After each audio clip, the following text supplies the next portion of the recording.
Eu estava com o microfone na mão quando vi os três entrarem pela porta do salão. Mário vinha na frente, com aquela cara de dono do mundo que ele sempre teve. Regina logo atrás, o salto alto batendo no chão de madeira, como se quisesse anunciar a própria importância. E Walter, mais atrás, com a cabeça baixa, mas os olhos cheios de raiva. A câmera da imprensa de Curitiba estava gravando tudo. O repórter ao meu lado esperava minha resposta sobre o projeto que eu acabara de inaugurar. Mas naquele momento, eu só conseguia sentir o coração apertando no peito. Não de medo, de uma certeza fria, daquelas que você carrega por tanto tempo que quando finalmente chega a hora de enfrentar, você já não treme mais. Respirei fundo. O ar do salão estava quente, cheirava a café fresco e flores que a equipe da assistência social tinha trazido para decorar. Lá fora, pela janela, eu via as duas casas que tinha comprado e reformado. Casas simples, mas dignas. Lares para idosos que, assim como eu, um dia, tinham sido esquecidos por quem deveria amá-los. Os meus irmãos estavam cada vez mais perto. Mário já abria a boca para falar alguma coisa, provavelmente gritar. Mas antes de contar o que aconteceu naquele dia, antes de explicar como 3 pessoas do mesmo sangue podem fingir que você não existe quando você mais precisa, eu preciso voltar no tempo. Preciso contar como eu cheguei até ali. Espera só um pouquinho. Eu queria saber uma coisa. Você está me ouvindo de qual cidade? Comenta aí embaixo, deixa registrado. Eu adoro saber que essas histórias alcançam gente de todo canto. E se você ainda não faz parte daqui, se inscreve no canal e ativa o sininho. A gente se encontra toda semana com histórias reais, de gente real. Agora deixa eu continuar. Meu nome é Célia Ferreira da Costa. Nasci em Curitiba, no bairro Sítio Cercado, num tempo em que aquilo ali era praticamente roça. Minha mãe, Dona Irene, lavava roupa para fora. Meu pai, seu Osvaldo, era pedreiro. A gente morava numa casa de madeira com 3 cômodos pequenos para 6 pessoas. Eu era a caçula, a mais nova de 4 irmãos.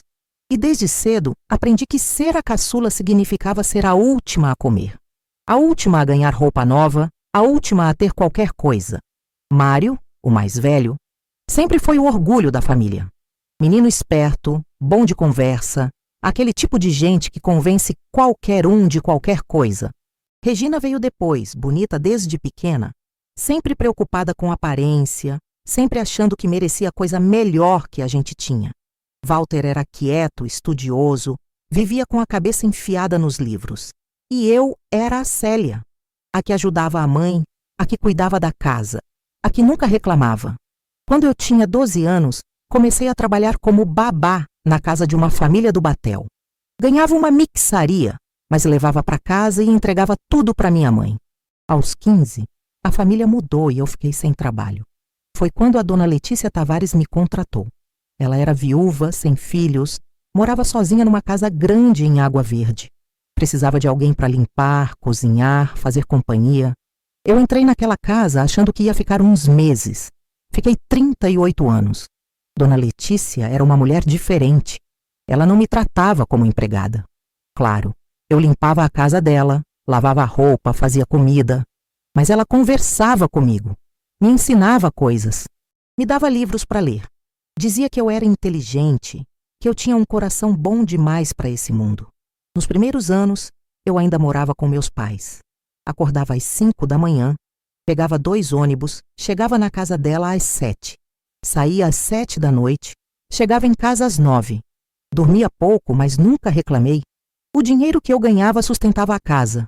Meu pai bebia e, quando bebia, não trabalhava. Minha mãe sozinha não dava conta de pagar as contas. Mário já tinha saído de casa, casado cedo, sempre com planos mirabolantes de ficar rico. Regina tinha arrumado um namorado dentista e vivia sonhando com um casamento de revista. Walter queria fazer faculdade, mas não tinha dinheiro. Eu lembro do dia que ele veio falar comigo. Ele tinha 19 anos, eu tinha 17. Ele entrou no meu quartinho, aquele espaço minúsculo que eu dividia com a Regina, e sentou na ponta da minha cama. Célia, você consegue me ajudar?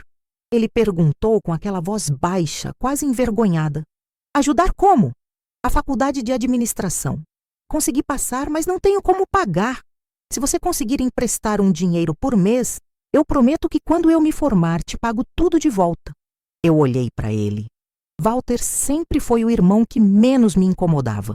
Ele não era metido como o Mário, nem snob como a Regina. Ele só queria estudar.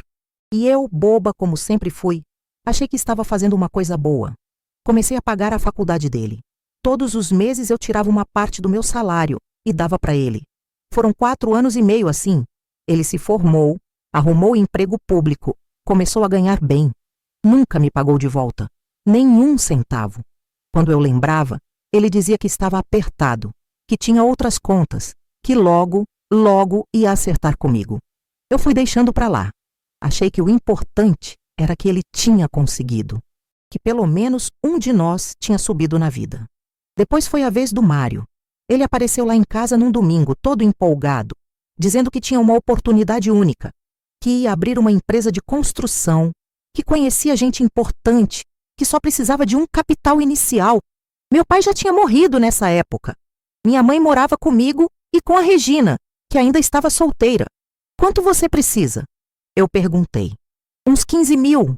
Ele disse como se fosse pouca coisa. 15 mil reais em 1998 era muito dinheiro. Eu tinha uma poupança que vinha juntando fazia anos.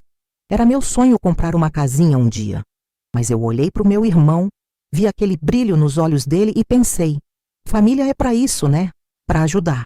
Peguei o dinheiro da poupança e dei para ele.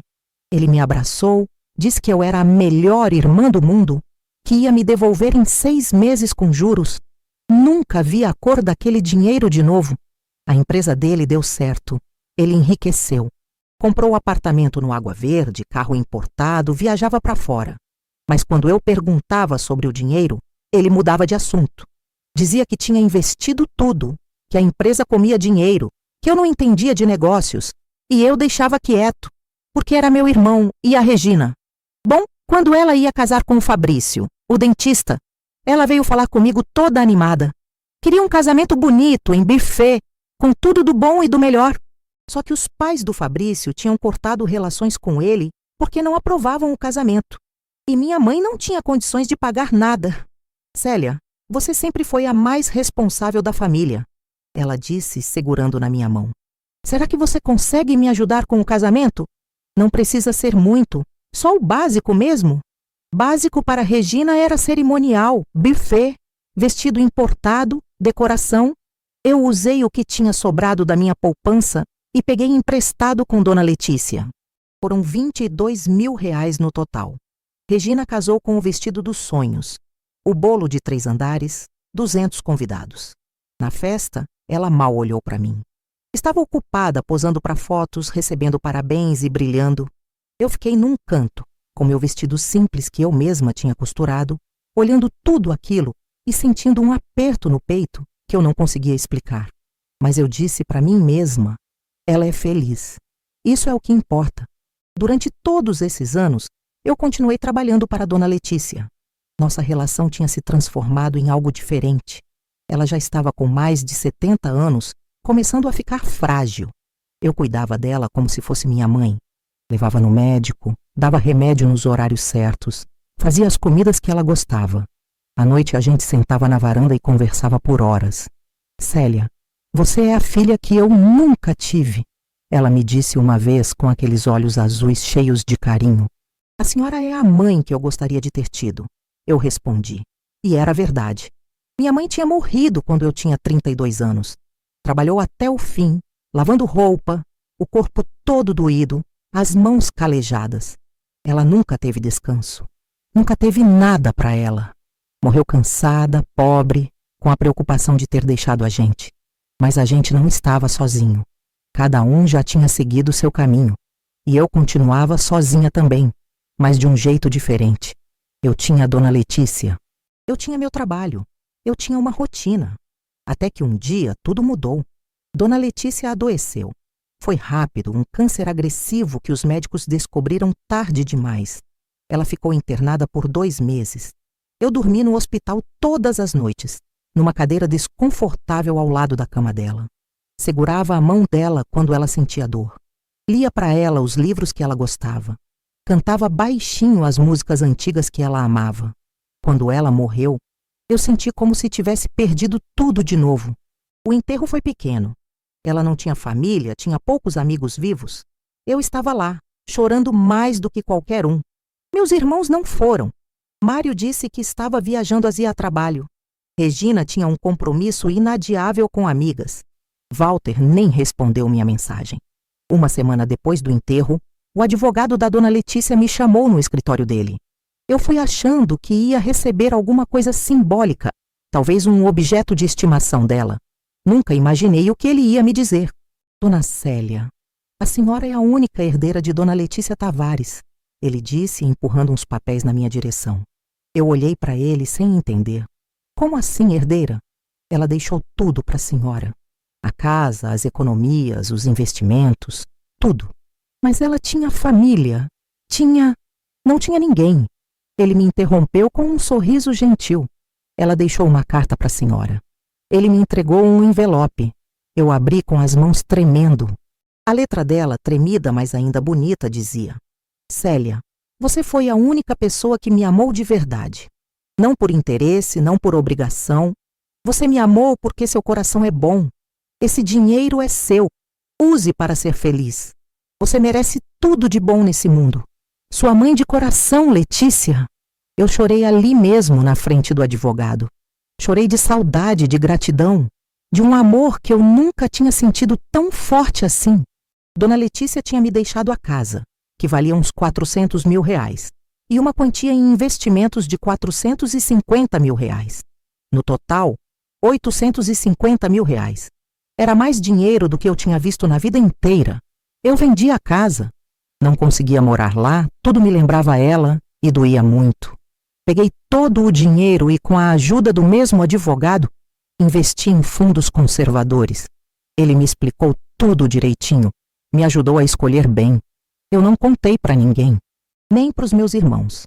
Continuei morando no meu apartamento alugado no Capão Raso, um lugar simples, 2 quartos, que eu pagava R$ 900 por mês. Continuei vivendo do jeito que sempre vivi. Simples, sem luxo, sem chamar atenção. Durante 4 anos aquele dinheiro foi crescendo. Os juros, os rendimentos, tudo direitinho. Quando eu completei 61 anos, eu tinha R$ 1.150.000 na conta. E foi exatamente nessa época que minha vida virou do avesso de novo. Eu estava em casa numa tarde de quinta-feira. Tinha ido ao mercado, voltado, guardado as compras. Fui tomar banho. Lembro que estava ensaboando o cabelo quando senti uma coisa estranha. A mão esquerda não respondia direito. Tentei pegar o shampoo e deixei cair. Olhei para o espelho e vi que o lado esquerdo do meu rosto estava torto. Tentei falar e a língua não obedeceu. O pânico veio.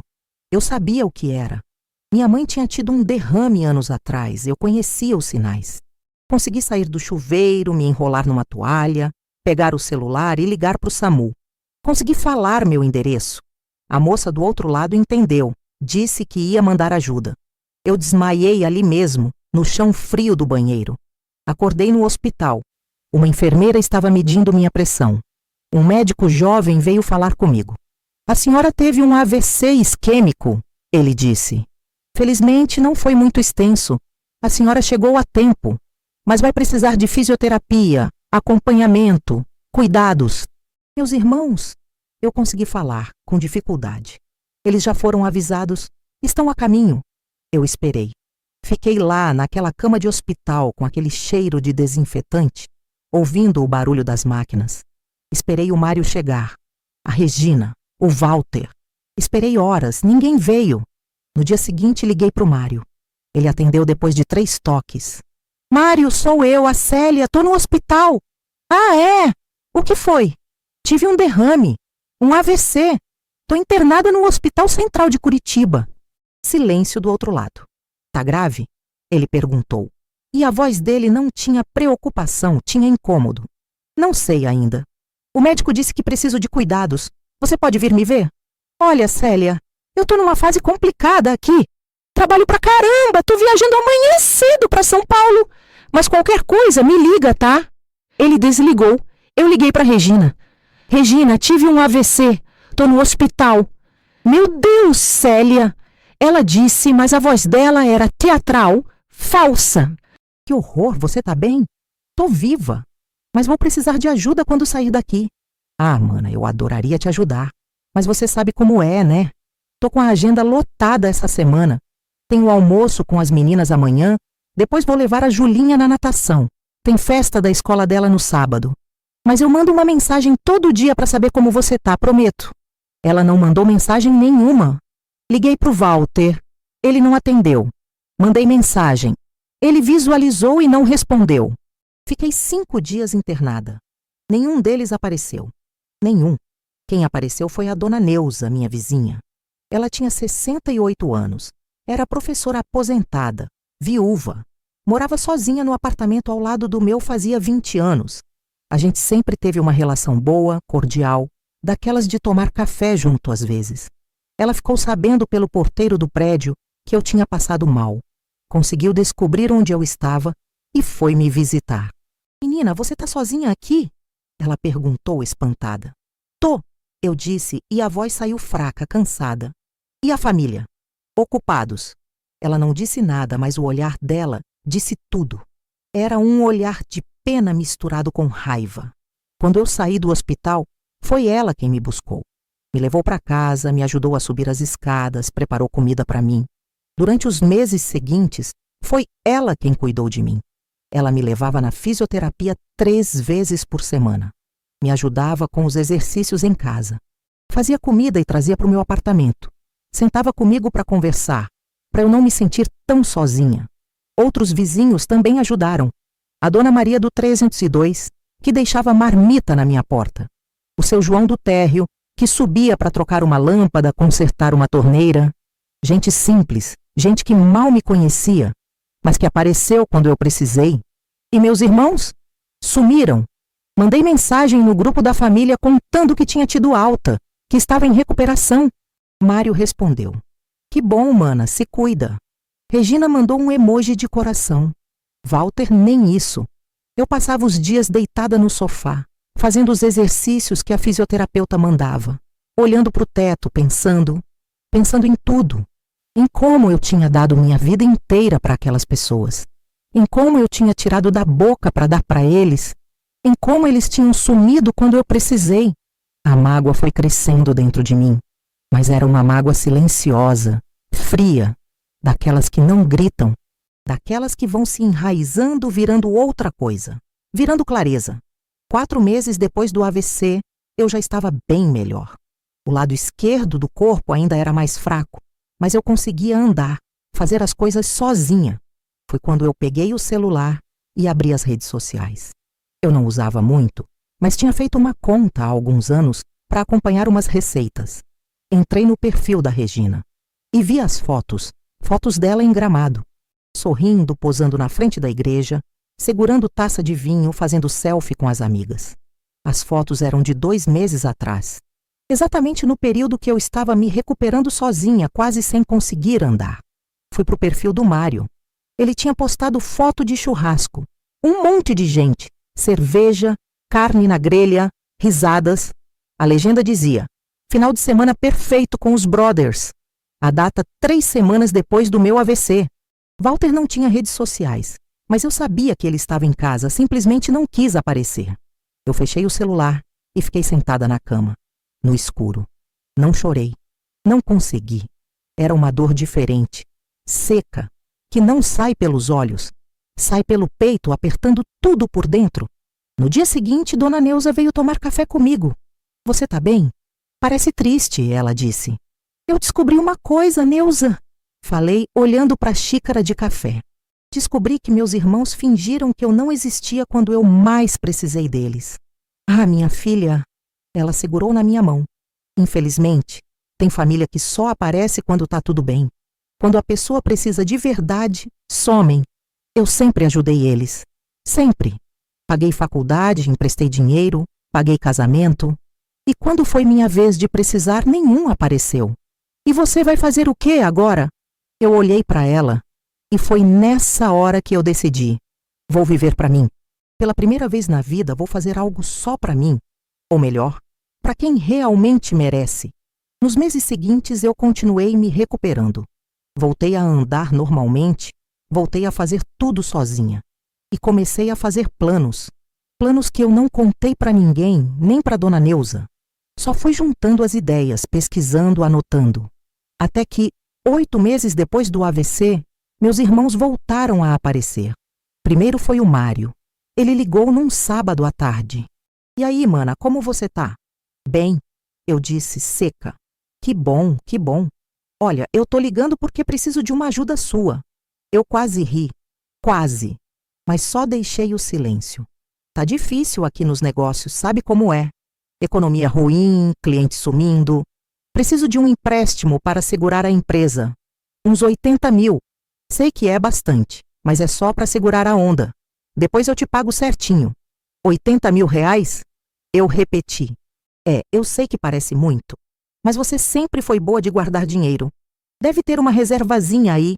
E eu te pago em 6 meses, com juros. Te faço um contrato direitinho. Mário, quando eu tive o AVC, você veio me ver? Silêncio. Célia, eu estava numa fase complicada, você entende, né? Não, eu não entendo. Você não veio. Nenhum de vocês veio. Eu fiquei sozinha no hospital. Sozinha em casa. Quase sem conseguir andar. E você estava fazendo churrasco com os amigos. Como você sabe disso? Vi nas redes sociais. Ah, Célia, pelo amor de Deus, não mistura as coisas. Aquilo foi só um dia, um momento de distração. Eu estava estressado com o trabalho. E eu estava no hospital. Mas tudo bem, Mário. Sobre o empréstimo, não posso te ajudar. Como não pode? Você sempre ajudou? Exatamente. Sempre ajudei. Paguei sua empresa lá atrás. 15 mil reais que você nunca me devolveu. Acho que já fiz minha parte. Você está sendo egoísta, Célia. Família é para ajudar. Pois é, eu disse e desliguei. Uma semana depois foi a Regina. Ela ligou toda doce, daquele jeito falso dela. Mana, quanto tempo? Como você tá? Bem. Ai, que ótimo. Olha, eu estava pensando aqui. As férias da Julinha estão chegando e eu e o Fabrício vamos viajar. Será que você pode ficar com ela uns 15 dias? Seria uma ajuda enorme. Não posso, eu disse sem elaborar. Como não pode? Você é aposentada, tem tempo. Tenho tempo, mas não quero. Nossa, Célia, que rispidez. Eu só tô pedindo uma ajuda. Você sempre esteve tão disponível, não sei o que deu em você. Deu que eu quase morri e você foi para Gramado passear com as amigas. Silêncio constrangido. Isso foi... Eu precisava relaxar. Estava muito estressada. E eu estava me recuperando de um AVC sozinha. Mas relaxa, Regina. Vai viajar tranquila. Paga uma babá. Você tem dinheiro para isso. Você mudou, Célia. Ficou amarga. Não, eu só acordei. Demorei, mas acordei. Ela desligou bufando. Walter não ligou, mas mandou mensagem. Uma mensagem longa, pedindo dinheiro para reformar a casa. 10 mil reais. Eu nem respondi. Bloqueei o número. Durante esse tempo todo, eu estava trabalhando num projeto. Um projeto que dava sentido para tudo aquilo que eu tinha passado. Eu tinha o dinheiro da dona Letícia, mais de 1 milhão de reais. E eu sabia exatamente o que fazer com ele. Procurei a dona Neuza e contei tudo. Sobre a herança, sobre os planos. Ela chorou. Você é um anjo, Célia. Um anjo de verdade. Ela me apresentou um advogado conhecido dela, o Dr. Renato Campos. Ele era sério, competente. E quando ouviu minha ideia, aceitou me ajudar. Passamos meses organizando tudo. Procurando imóveis, negociando preços, preparando documentação. Até que eu encontrei 2 casas perfeitas no Pinheirinho. Eram casas simples, geminadas, cada uma com 3 quartos, sala, cozinha, banheiro. Estavam precisando de reforma, mas a estrutura era boa. O dono queria 380 mil reais em cada uma. Eu comprei as 2. Gastei mais de 180 mil com reformas, mobília, adaptações para acessibilidade. Pintei tudo, coloquei piso novo, comprei camas, sofás, utensílios de cozinha. Transformei aquelas casas em lares. Lares de acolhimento para idosos abandonados. Minha ideia era simples: receber pessoas com mais de 60 anos que tivessem sido deixadas de lado pela família. Dar para elas um lugar digno, comida boa, companhia, respeito. Não ia cobrar nada. Era um projeto pessoal, mantido com o dinheiro que ainda tinha. Quando ficou tudo pronto, marquei uma inauguração. Convidei a imprensa local, a assistência social de Curitiba, autoridades da prefeitura. Fiz um evento simples, mas bonito. Coloquei flores, servi café e bolo. As duas casas estavam lindas, cheirando a tinta fresca e começo novo. Eu estava nervosa naquele dia. Tinha escolhido um vestido simples, azul marinho, que a dona Neuza tinha me ajudado a comprar. O cabelo estava preso num coque. Eu não era de luxo, mas estava apresentável.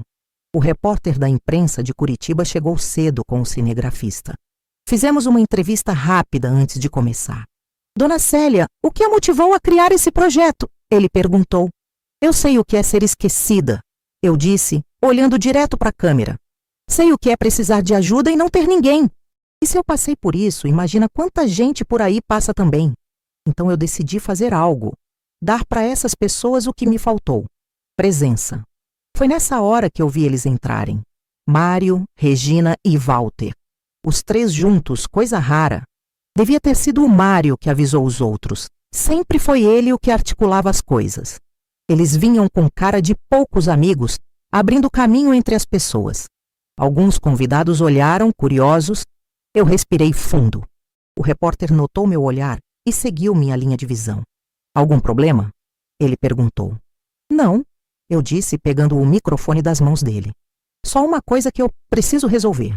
Eu me virei para a plateia. Tinha umas 50 pessoas ali. Funcionários da assistência social, vizinhos, algumas das idosas que já iam morar nas casas, autoridades locais. E agora meus 3 irmãos, parados lá no fundo com aquela cara de quem tinha vindo cobrar satisfação. Antes de continuar, eu disse no microfone, a voz saindo firme. Eu gostaria de falar sobre família. Mário deu um passo à frente. Eu levantei a mão, pedindo silêncio. A gente cresce ouvindo que família é tudo, que sangue é mais forte que água, que irmão é para a vida toda. Eu acreditei nisso a vida inteira. Trabalhei desde criança. Fui empregada doméstica por 38 anos. Cada centavo que eu ganhei, eu dividi. Paguei faculdade de irmão, dei dinheiro para outro abrir empresa, paguei casamento. Eu nunca neguei ajuda. Nunca. O silêncio no salão era absoluto. Até a câmera estava a continuar ligada, gravando tudo. Há 1 ano, eu tive um AVC. Continuei, a voz começando a tremer, mas eu não ia parar. Foi assustador. Acordei no hospital sem conseguir mexer o lado esquerdo do corpo direito. Liguei para os meus 3 irmãos, pedi ajuda. Sabe quantos apareceram? Eu fiz uma pausa. Nenhum. 0. Um estava viajando a trabalho. Outra tinha compromissos inadiáveis. O terceiro nem respondeu minhas mensagens. Regina estava vermelha. Walter olhava para o chão. Mário tinha os braços cruzados, a mandíbula travada. Eu passei 8 meses me recuperando sozinha. Quem me ajudou foi minha vizinha, a dona Neuza. Eu apontei para ela, que estava com os olhos marejados. Quem me ajudou foram vizinhos que mal me conheciam. Gente simples, que tinha pouco, mas que tinha coração. E meus irmãos estavam ocupados, fazendo churrasco, viajando para Gramado, vivendo a vida deles. Célia, isso não é justo. Mário falou alto, dando mais um passo à frente. Você não pode expor a gente assim, na frente de todo mundo. Por que não? Eu perguntei, descendo do pequeno palco onde estava. Vocês não tiveram vergonha de me abandonar. Por que eu teria vergonha de contar a verdade? Eu caminhei em direção a eles. A plateia abriu espaço. Eu sentia todas as câmeras, todos os olhares, mas não me importava mais. Era a hora. Vocês sabem por que eu tenho esse dinheiro todo para fazer esse projeto? Perguntei, parando na frente deles. Porque a mulher para quem eu trabalhei por 38 anos me deixou uma herança. 850 mil reais. Ela não tinha família, me considerava como filha. E eu investi esse dinheiro, cuidei dele, fiz ele crescer. Hoje tenho mais de 1 milhão de reais. Vi o choque nos rostos deles, a incredulidade. E pior, vi a raiva. Não raiva de si mesmos, mas raiva de mim. Como se eu tivesse feito algo errado.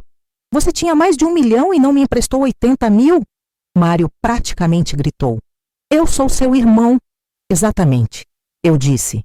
A voz saiu baixa, mas firme. Você é meu irmão. E quando eu precisei de você, quando eu estava sozinha no hospital, quase sem conseguir falar, você estava fazendo churrasco. Regina estava em Gramado. E você, Walter? Você estava em casa. Simplesmente não quis aparecer. Walter finalmente levantou o rosto. Tinha lágrimas nos olhos dele. Eu não sabia que era tão grave, ele murmurou. Não sabia ou não quis saber? Eu perguntei. Você viu minhas mensagens? Leu que eu tinha tido um AVC e não respondeu. Nenhum oi, nenhum como você está. Nada. Mas agora você está bem. Regina disse, a voz aguda, defensiva. Você se recuperou. Então não foi tão grave assim. Eu olhei para ela. E naquele momento senti algo se romper dentro de mim. O último fio que ainda me prendia àquela ilusão de família. Não foi grave? Repeti. Regina, eu fiquei 2 meses sem conseguir segurar uma colher direito. 3 meses fazendo fisioterapia todo dia, chorando de dor e de solidão. Você acha que não foi grave porque eu sobrevivi? Porque eu me recuperei sozinha, sem nenhum de vocês? Você sempre foi dramática. Ela respondeu, revirando os olhos. Sempre fazendo papel de vítima. Dramática? A raiva finalmente veio quente, subindo pelo peito. Eu te paguei o casamento inteiro, Regina.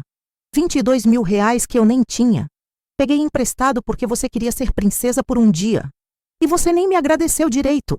Na festa você mal olhou para mim. Eu agradeci sim. Você agradeceu do mesmo jeito que agradece a garçonete que serve seu drink. Educada, mas distante. Eu era a irmã que pagou para você realizar seu sonho. Mas eu não era boa o suficiente para sentar na mesa principal. Era. O silêncio era constrangedor. Algumas pessoas da plateia começaram a sussurrar. O repórter estava com os olhos arregalados, claramente não esperando aquilo. E você, Mário? Eu virei para ele. 15 mil reais em 1998. Era tudo que eu tinha juntado. Meu sonho de comprar uma casinha. Você prometeu devolver em 6 meses. Passaram-se 26 anos. Nunca vi nem a cor daquele dinheiro. Mas sua empresa prosperou. Você comprou apartamento, carro importado, viaja para fora. E quando eu te pedi 80 mil, eu era egoísta? Negócio é negócio, Célia. Ele disse, mas a voz estava menos firme. Você não entende como funciona. Aquele dinheiro foi investido e fez a empresa crescer. Não dá para separar assim. Claro que dá. Você só não quis. Porque para você eu sempre fui a Célia, a irmãzinha boba, a que dá e não cobra, a que serve e não reclama. Nós somos seus irmãos. Mário elevou a voz, tentando retomar o controle. Você não pode virar as costas para a família. Família? Eu quase ri. Vocês viraram as costas primeiro, quando eu precisei. Quando eu estava vulnerável, com medo, sozinha. Vocês escolheram não aparecer. E agora que descobriram que eu tenho dinheiro, aparecem com raiva, cobrando, exigindo. Isso não é família. Isso é interesse. Você está sendo injusta. Regina choramingou. A gente tem nossas vidas, nossos problemas. Não dá para largar tudo toda hora. Eu não pedi para vocês largarem tudo toda hora. Eu disse, sentindo as lágrimas queimarem nos olhos, mas me recusando a deixá-las cair. Eu pedi uma vez. Uma única vez em 62 anos de vida. E vocês não vieram. Dona Neuza se aproximou e segurou no meu braço, num gesto de apoio. Eu respirei fundo. Esse projeto aqui, eu apontei para as casas atrás de mim. Não é para vocês. É para gente que foi abandonada. Gente que foi esquecida. Gente que, assim como eu, descobriu que família de sangue nem sempre é família de verdade. Eu vou usar o dinheiro que a dona Letícia me deixou, a mulher que me amou mais do que vocês 3 juntos, para cuidar de quem precisa. E vocês não vão ver 1 centavo disso. Você vai se arrepender, Mário ameaçou, apontando o dedo para mim. A gente pode entrar na justiça, questionar essa herança. Dr. Renato, que estava assistindo a tudo, deu um passo à frente. Não podem, ele disse, calmo, mas firme. A herança foi legítima, registrada com testamento. Dona Célia é a única herdeira legal. Qualquer tentativa de questionar vai resultar em processo por má-fé. E eu vou estar representando ela. Mário me olhou com um ódio que eu nunca tinha visto antes. Um ódio puro, nu, sem disfarce. Você sempre foi egoísta, ele cuspiu. sempre se fazendo de coitada, de vítima. Mas no fundo, você é mesquinha. Guarda dinheiro enquanto a família passa necessidade. Necessidade? Eu quase gritei. Você tem um apartamento no Água Verde, carro importado, viaja para fora. E vem falar de necessidade? Não é sobre o dinheiro. Regina gritou também. É sobre você achar que é melhor que a gente. Não, eu disse, a voz voltando a ficar baixa, controlada. Eu não acho que sou melhor. Eu só sei que eu mereço mais. Mereço gente que apareça quando eu preciso. Gente que me ame de verdade, não só quando é conveniente. Walter deu um passo à frente, pela primeira vez falando de verdade. Célia, eu sei que eu errei. Eu sei que eu fui covarde. Eu devia ter ido te ver. Devia ter ajudado. E eu sinto muito. De verdade. Eu olhei para ele. Vi sinceridade ali, mas também vi anos de omissão, de silêncio, de ausência. Você sente muito, repeti. E isso muda alguma coisa? Muda o fato de que eu passei meses sozinha? Muda o fato de que você leu minhas mensagens e ignorou? Não, ele admitiu, a voz falhando. Não muda. Mas eu queria que você soubesse que eu sei que errei e que eu não tô aqui pelo dinheiro. Eu nem sabia que você tinha dinheiro até 5 minutos atrás. Então por que você tá aqui? Porque o Mário me ligou dizendo que você tinha enlouquecido. Que estava fazendo um escândalo. Eu vim ver se você estava bem. Agora você se preocupa se eu tô bem. Eu perguntei, e a ironia era tão amarga que doía na própria boca. Ele não respondeu, só baixou a cabeça de novo. Vocês podem ir embora, eu disse olhando para os três. Não são bem-vindos aqui. Esse lugar é para quem foi abandonado. Vocês são os que abandonam. Não tem lugar aqui. Você vai se arrepender. Mário repetiu, mas já estava recuando. Família é família.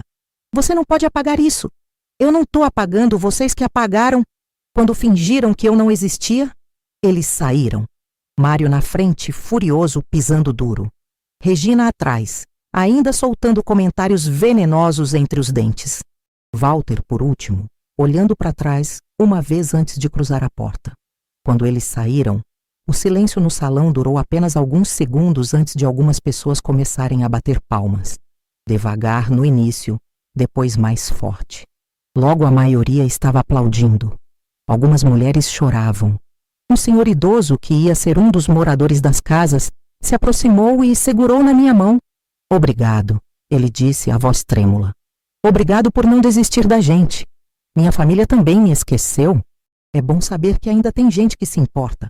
Eu abracei aquele senhor e finalmente deixei as lágrimas caírem. Mas não eram lágrimas de tristeza. Eram de libertação. De algo que tinha se soltado dentro de mim. O repórter se aproximou com cuidado. Dona Célia, podemos continuar a entrevista? Pode, eu disse, limpando o rosto. O que a senhora diria para outras pessoas que estão passando por situações parecidas? Sendo esquecidas por suas famílias? Eu olhei direto para a câmera. Eu diria que a mágoa que você carrega só machuca você. Que perdoar não significa reconciliar. Que você pode perdoar alguém e ainda assim decidir que essa pessoa não tem mais lugar na sua vida. E que família verdadeira não é quem divide seu sangue, é quem escolhe ficar quando as coisas ficam difíceis. A matéria foi ao ar naquela noite no jornal local. E viralizou. No dia seguinte estava em sites de notícias, sendo compartilhada em grupos e comentada em redes sociais. As pessoas se identificavam. Centenas de comentários de gente contando histórias parecidas, de abandono, de família que só aparece quando convém. Meu telefone não parou de tocar. Jornais querendo entrevistas, programas de TV e até um podcast sobre histórias reais. Eu recusei a maioria. Não queria ser famosa. Queria apenas viver em paz e tocar meu projeto. Mas uma coisa mudou. Começaram a chegar doações. Gente querendo contribuir para o projeto, oferecer trabalho voluntário, doar móveis, roupas, alimentos. Em 2 semanas, eu tinha mais recursos do que imaginava. Consegui contratar 2 cuidadores fixos, uma cozinheira e uma faxineira. As 2 casas ficaram cheias. 8 idosos morando ali, cada um com sua história de abandono, cada um tentando reconstruir uma vida digna nos anos que ainda tinham. Eu visitava as casas todo dia, tomava café com eles, conversava, ouvia as histórias. Seu Alcides, que tinha sido engenheiro e agora estava com Alzheimer inicial, os filhos tinham colocado num asilo público e esquecido.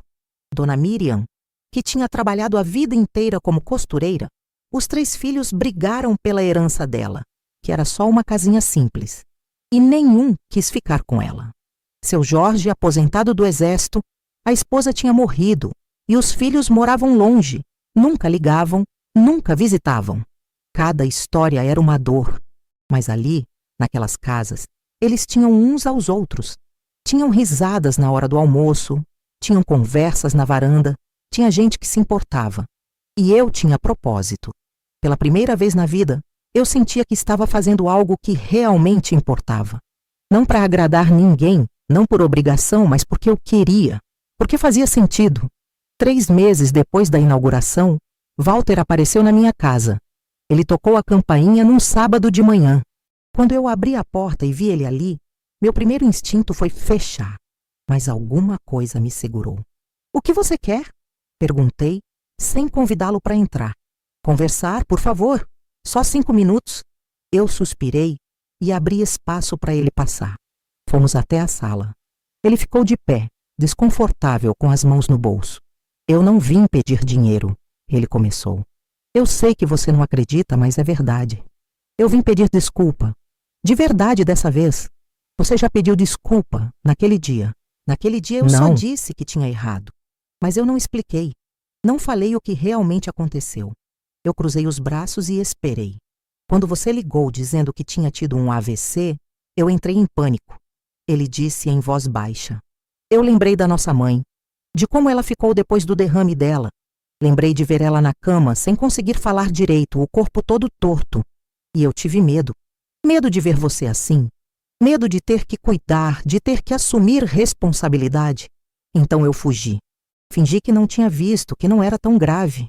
Eu sou covarde, Célia. E eu sei disso. Eu não disse nada. Só deixei ele continuar. Eu não vim te pedir perdão achando que vai mudar alguma coisa. Sei que não vai. Sei que você não vai querer ter contato comigo. Mas eu precisava falar isso pessoalmente, olhando nos seus olhos. Eu falhei com você. E eu vou carregar isso pelo resto da vida." "Você vai mesmo?" eu disse, e não tinha crueldade na minha voz, só constatação. "Porque eu vou perdoar você, Walter, mas não vou esquecer. E não vou voltar a ter você na minha vida como antes." "Eu entendo." "Você entende mesmo?" perguntei. "Você entende que perdoar não é fingir que não aconteceu nada? Que eu posso te perdoar e ainda assim decidir que não quero mais você por perto?" "Entendo", ele disse. E tinha lágrimas escorrendo no rosto dele. "E eu aceito.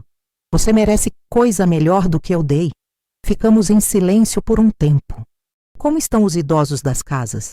ele perguntou. "Bem, felizes dentro do possível, construindo uma família nova. Você fez uma coisa linda, Célia. De verdade. Eu tenho orgulho de você." "Obrigada", eu disse e era sincero. "Mas não faça isso por orgulho de mim. Faça porque você quer ser uma pessoa melhor. Não por mim, por você mesmo." Ele acenou com a cabeça e foi até a porta. Antes de sair, se virou. "Mário e Regina não vão pedir desculpa. Você sabe disso, né? Eles estão dizendo para todo mundo que você é ingrata, que enlouqueceu, que o dinheiro subiu na sua cabeça. E você acredita nisso? Não. Eu acho que você finalmente acordou. E eles têm medo disso. Ele foi embora. E eu nunca mais o vi. Soube por terceiros que ele começou a fazer terapia, que estava tentando ser uma pessoa melhor. Eu torci por ele de longe, mas não voltei atrás na minha decisão. Ele tinha seu caminho, eu tinha o meu, e nossos caminhos não se cruzavam mais. Mário e Regina, como Walter tinha previsto, nunca pediram desculpa. Na verdade, fizeram o contrário. Espalharam por toda a família estendida que eu era desequilibrada, que tinha virado as costas para ele sem motivo, que o dinheiro tinha me transformado numa pessoa ruim. Alguns primos me ligaram tentando mediar. Eu fui clara com todos. Não tinha nada para mediar. Eles me abandonaram quando eu precisei. Eu só estava honrando essa escolha deles. Se eles queriam fingir que eu não existia, então eu também ia fingir. A diferença é que eu estava em paz com isso. Eles, aparentemente, não. Olha, Se você chegou até aqui, até esse ponto da história, eu queria te dizer, muito obrigada. Obrigada mesmo por ter ficado comigo durante esse tempo todo. Sei que hoje todo mundo está correndo e você escolheu ficar aqui. Isso significa muito. Agora me diz, o que você faria no lugar dessa mulher? Conseguiria perdoar? Conseguiria seguir em frente? Comenta aí, eu leio cada palavra que vocês deixam. E às vezes suas histórias me emocionam mais que essas que eu conto. Se essa história mexeu com você, compartilhe. Mas não compartilha por compartilhar. Pensa naquela pessoa que precisa ouvir isso. Aquela tia que se anula pela família, aquela amiga que não sabe dizer não, aquele primo que deixa pisarem nele. Manda para essa pessoa. Se ainda não se inscreveu, fica com a gente. Toda segunda, quarta e sexta tem história nova. E lembra, você não precisa da aprovação de ninguém para valer alguma coisa. Você já vale. Hoje, 2 anos depois daquela inauguração, minha vida é completamente diferente. Eu acordo cedo todo dia, não porque preciso, mas porque quero. Tomo meu café olhando pela janela, vendo o sol nascer sobre Curitiba. Depois vou até as casas. Já são 4 agora. Consegui comprar mais 2 com as doações que continuam chegando. 24 idosos morando ali, cada um com sua história, cada um reconstruindo o que sobrou de dignidade. Seu Alcides melhorou bastante com os remédios e o acompanhamento. Ele agora me ajuda a cuidar da horta que fizemos no quintal. Dona Miriam voltou a costurar, faz roupas para os outros moradores, diz que se sente útil de novo. Seu Jorge organizou um grupo de leitura. Toda quinta à tarde, eles se reúnem para ler e discutir livros. Tem vida ali, tem risos, tem brigas também porque gente é gente, mas tem família. Família verdadeira, daquelas que você escolhe. Eu não sou rica. O dinheiro que tinha foi investido no projeto. E o que sobra cobre meus gastos mensais simples. Continuo morando no mesmo apartamento alugado no Capão Raso. Não preciso de mais. Dona Neuza continua sendo minha melhor amiga. A gente toma café junto todo dia, faz caminhada no parque, vai ao cinema de vez em quando. Ela diz que eu salvei a vida dela tanto quanto ela salvou a minha. Que ela estava se sentindo inútil, uma viúva aposentada sem propósito, e que ajudar no projeto deu sentido para os dias dela também. Ela é voluntária fixa nas casas, ensina artesanato para os idosos, organiza festas de aniversário, é a alma do lugar. Eu não penso nos meus irmãos todo dia. Às vezes passo uma semana sem que eles cruzem minha mente. Quando pensam, não é com raiva, é com uma tristeza serena, daquelas que você aceita como parte da vida. Eles fizeram suas escolhas, eu fiz as minhas. E tá tudo bem, porque a mágoa que você carrega só machuca você. Eu aprendi isso do jeito mais difícil. Aprendi que perdoar não significa esquecer, não significa voltar atrás, não significa deixar a pessoa entrar de novo na sua vida. Perdoar é só liberar você mesmo do peso de carregar aquela dor. É decidir que você não vai mais deixar aquilo te definir. Eu perdoei meus irmãos, mas não os quero por perto. E isso não me faz má pessoa.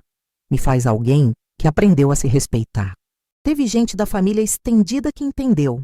2 primos, uma tia distante, me procuraram para dizer que sabiam da história toda, que admiravam minha coragem, que estavam do meu lado.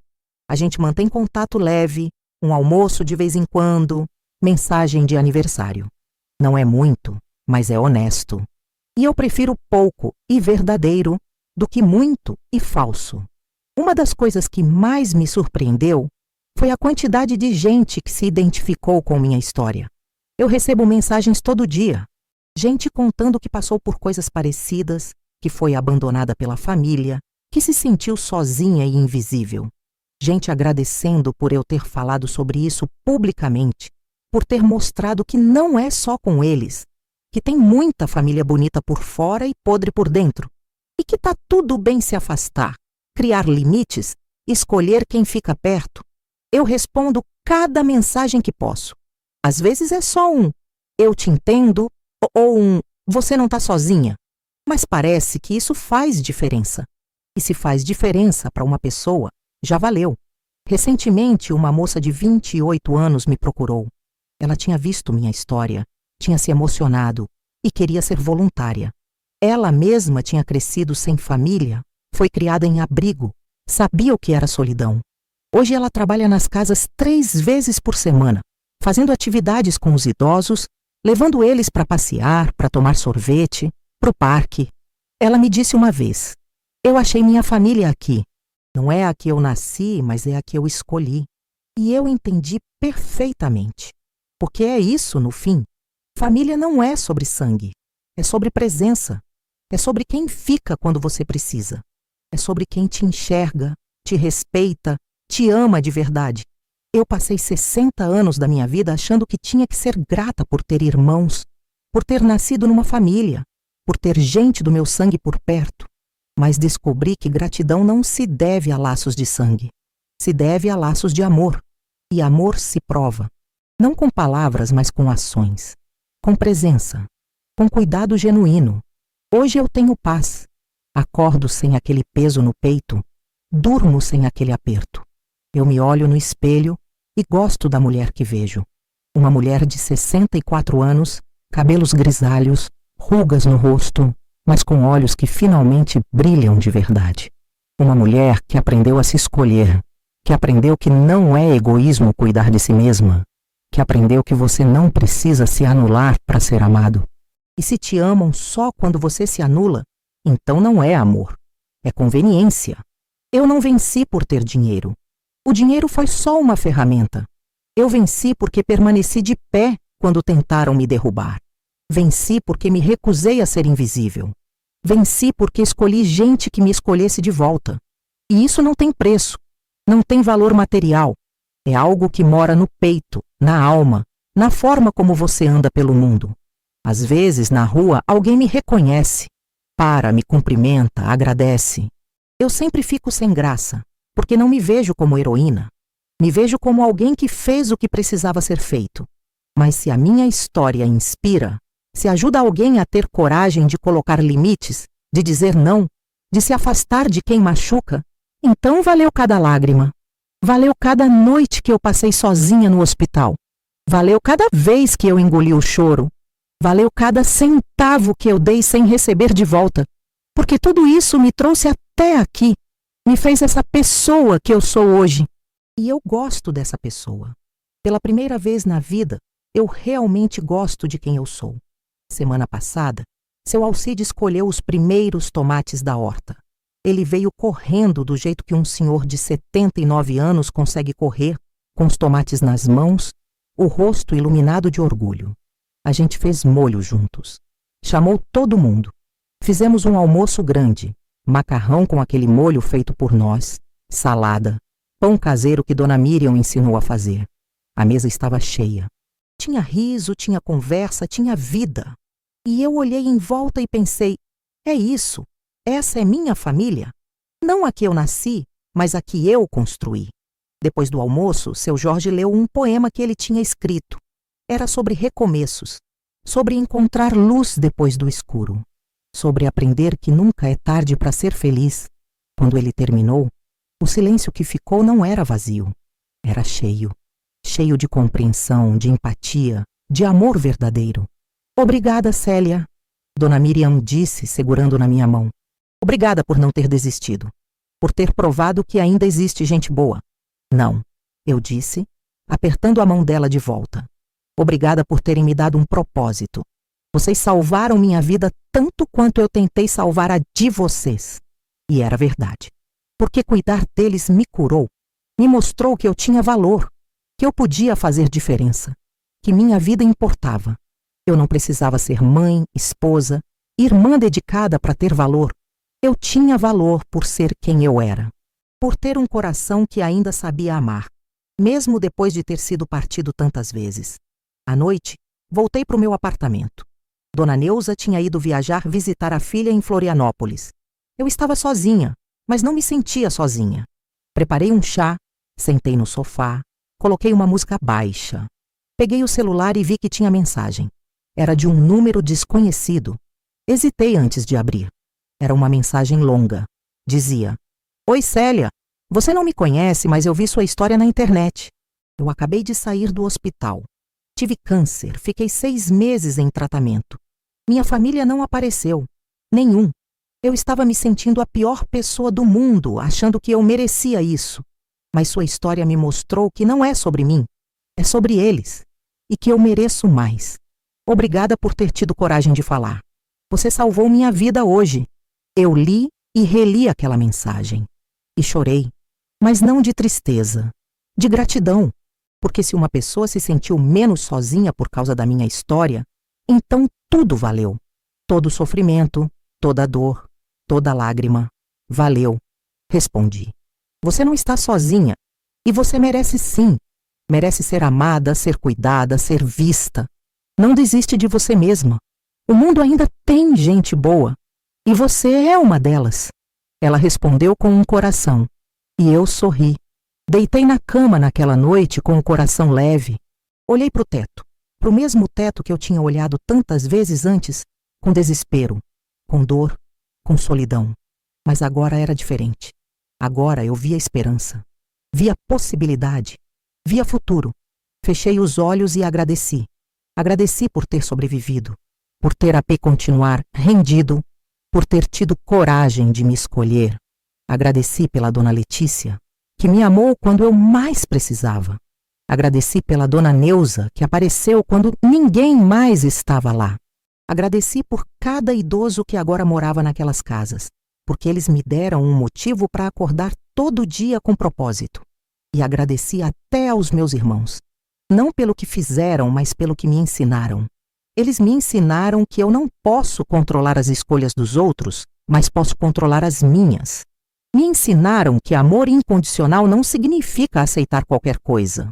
Me ensinaram que eu sou mais forte do que imaginava. Dormi bem naquela noite, sem pesadelos, sem aperto no peito, sem aquela angústia que me acompanhou por tanto tempo. Dormi em paz. Alguns meses depois, recebi um convite inesperado. A Prefeitura de Curitiba queria me homenagear. Iam fazer um evento sobre iniciativas sociais na cidade. E eu seria uma das pessoas reconhecidas pelo trabalho com os idosos. No início, pensei em recusar. Não gosto de holofotes, nunca gostei. Mas o Dr. Renato me convenceu. Célia, não é sobre você. É sobre dar visibilidade ao problema. Quantos idosos tem por aí abandonados? Sua história pode ajudar a mudar políticas públicas. Pode inspirar outras pessoas a criar projetos parecidos. Vai. Ele tinha razão. Então fui.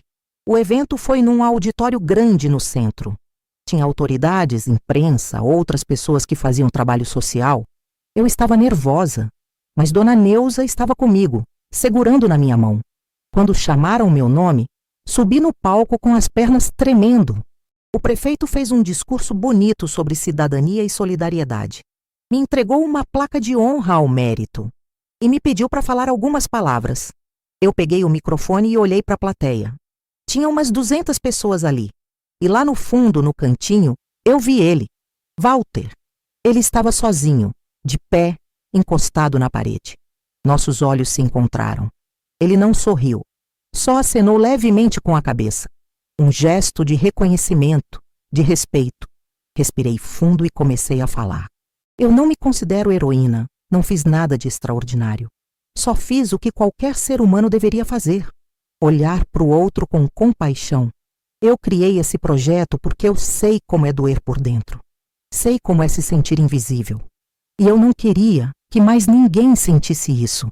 Fiz uma pausa. A gente vive numa sociedade que idolatra a juventude e descarta os velhos, como se a vida de uma pessoa perdesse o valor depois dos 60, 70 anos. Mas essas pessoas que moram nas minhas casas, elas têm história.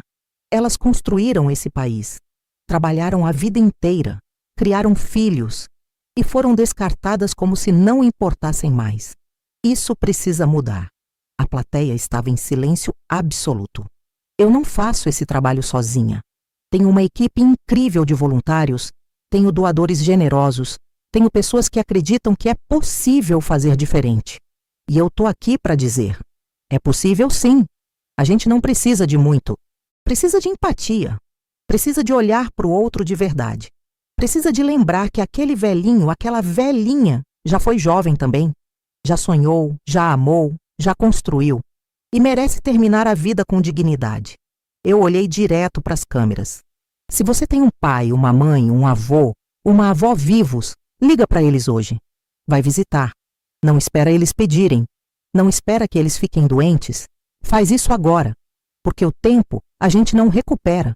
E arrependimento é um peso muito grande para carregar. Quando terminei, a plateia se levantou para aplaudir.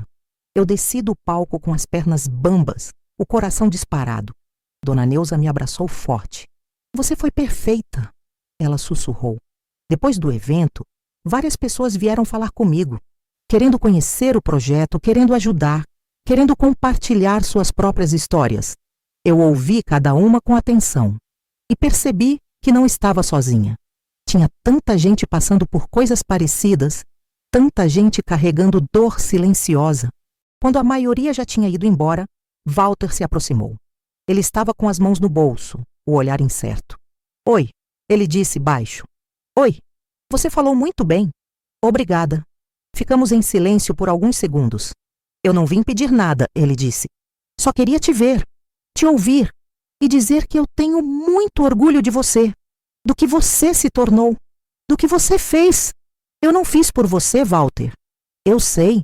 Você fez por você. E tá certo. É assim que tem que ser. Ele deu um meio sorriso triste. Eu comecei a fazer terapia. Tá me ajudando a entender muita coisa. A ser uma pessoa melhor. Não por você, mas por mim. Porque eu não quero morrer sendo quem eu fui. Quero morrer sendo alguém melhor. Eu torço por isso, eu disse, e era sincero. Você é feliz? Ele perguntou, e tinha curiosidade genuína na voz. Sou, respondi sem hesitar. Pela primeira vez na vida, eu sou feliz de verdade. Então valeu a pena. O quê? Tudo. A dor, o abandono, a solidão. Se no final você chegou na felicidade, valeu a pena. Eu pensei sobre isso.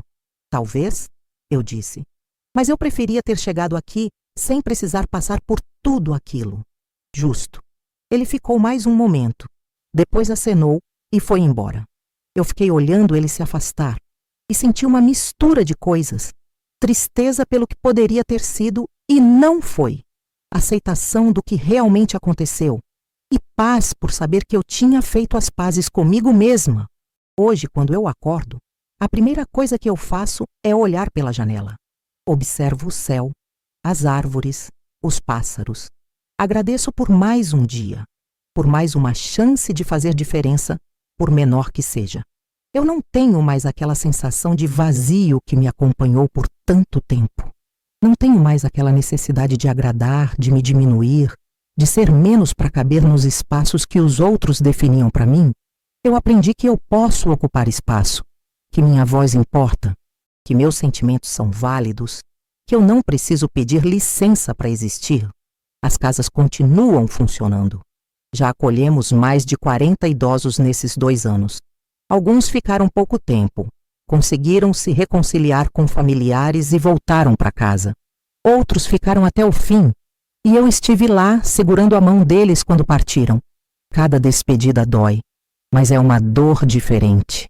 É a dor de quem amou de verdade, de quem esteve presente até o último segundo. Seu Alcides morreu 6 meses atrás. Foi tranquilo, no sono, sem dor. Ele tinha melhorado muito, tinha voltado a sorrir, a contar histórias do tempo dele de engenheiro.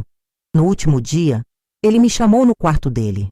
Célia, eu quero te agradecer, ele disse, a voz fraca, mas clara. Não precisa agradecer, seu Alcides. Preciso sim. Você me devolveu a humanidade. Me fez lembrar que eu ainda importava, que eu ainda tinha valor. Obrigado por isso. Ele morreu naquela noite. E eu chorei, mas também sorri, porque ele partiu sabendo que era amado, sabendo que sua vida tinha importado. E isso é mais do que muita gente consegue. Dona Miriam continua firme e forte. Ela abriu um pequeno ateliê de costura numa das casas, ensina às outras moradoras, vende algumas peças e doa o dinheiro para o projeto. Ela diz que nunca foi tão feliz, que finalmente encontrou seu lugar no mundo.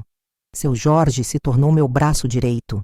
Ele me ajuda com a administração, com a organização de eventos, com a captação de recursos. Ele é meticuloso, organizado e tem um coração enorme. Às vezes a gente senta no fim do dia, toma um café e conversa sobre a vida. Sabe o que eu aprendi morando aqui?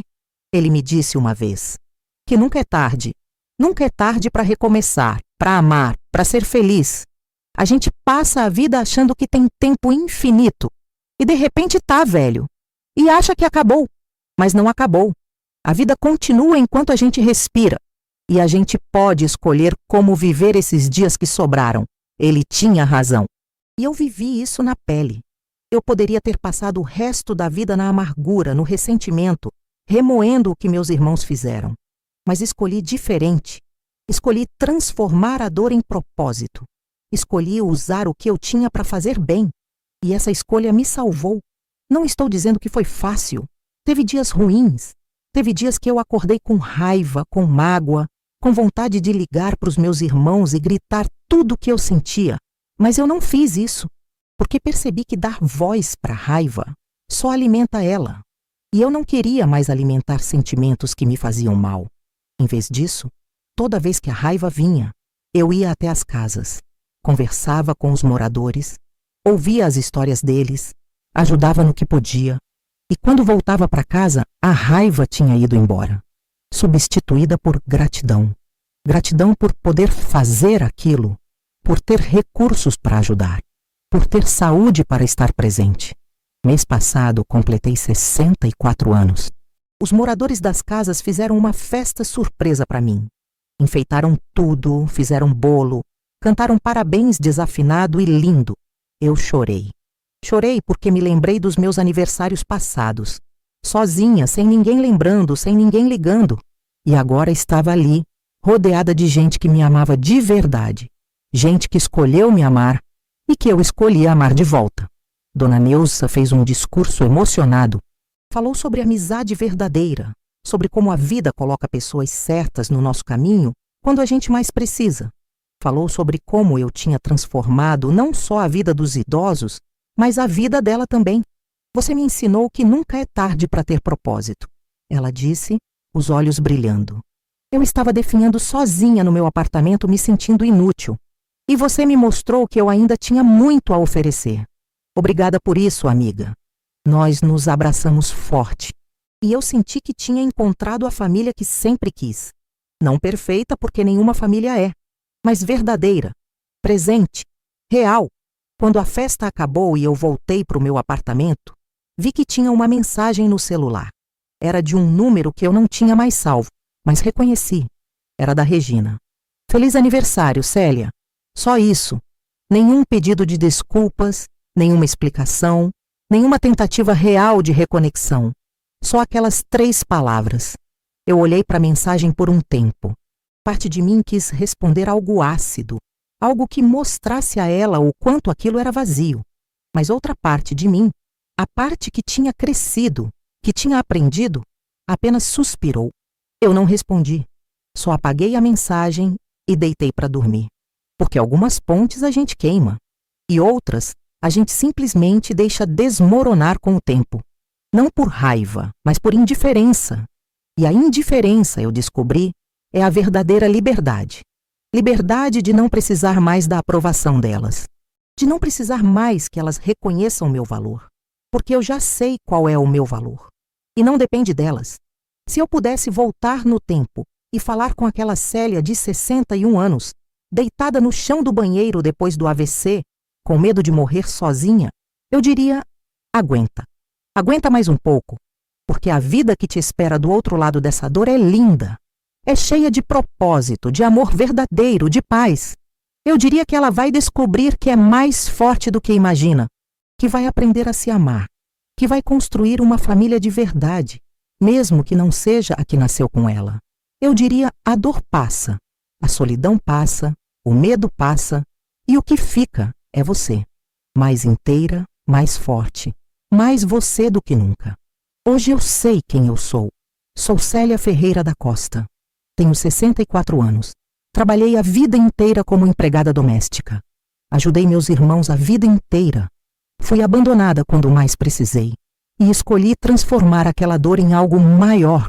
Não sou perfeita. Tenho dias ruins, tenho momentos de tristeza, mas no geral, eu sou feliz.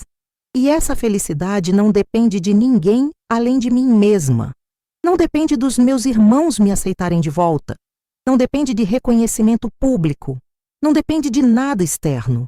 Depende de eu acordar todo dia e escolher me respeitar, escolher me amar, escolher fazer o que faz meu coração bater mais forte. E para mim, isso é cuidar de quem precisa. É estar presente. É amar sem esperar nada em troca, mas também sem me anular no processo. Eu aprendi que existe um equilíbrio. Você pode ser generoso sem ser capacho. Pode amar sem se perder. Pode cuidar dos outros sem esquecer de cuidar de você. E que quando você começa a se respeitar de verdade, as pessoas ao seu redor ou aprendem a te respeitar também, ou vão embora. E tudo bem se elas forem embora, porque quem vai libera espaço para quem fica. E quem fica é quem realmente importa. Ontem à noite, sentei na varanda de uma das casas com seu Jorge e Dona Miriam. A gente ficou em silêncio por um tempo, só olhando as estrelas.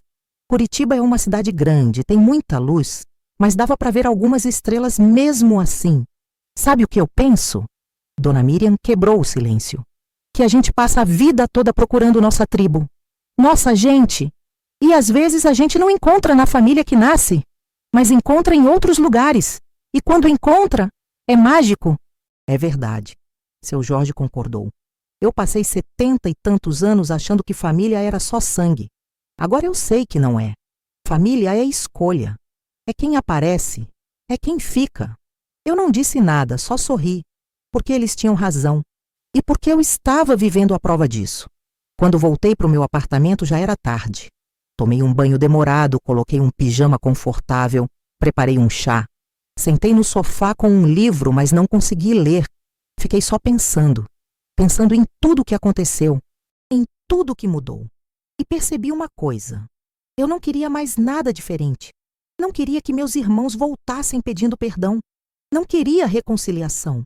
Não queria que as coisas voltassem a ser como antes. Porque antes era ruim. Antes eu era invisível. Antes eu me anulava. Agora eu existo, de verdade. Com minhas escolhas, meus erros, meus acertos. E eu gosto dessa existência. Gosto de quem eu sou agora. E não vou abrir mão disso por ninguém. Peguei meu celular e vi várias mensagens.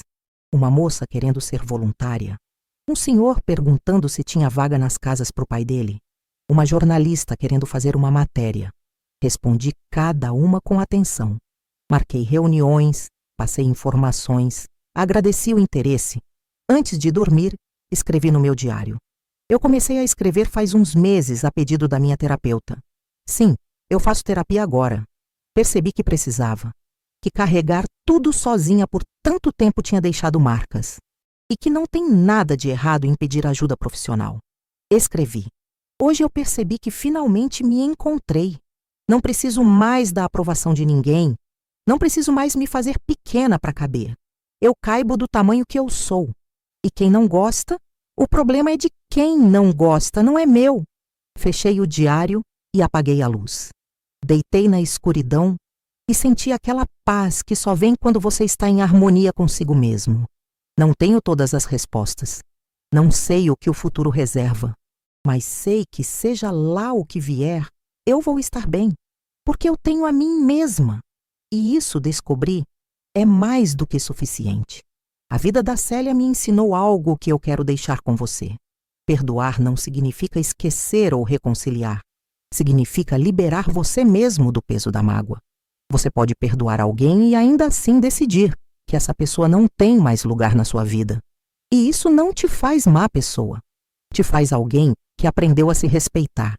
Nem todos vão pedir desculpas. E você não precisa esperar por isso para ser feliz. Sua paz não pode depender de quem te machucou.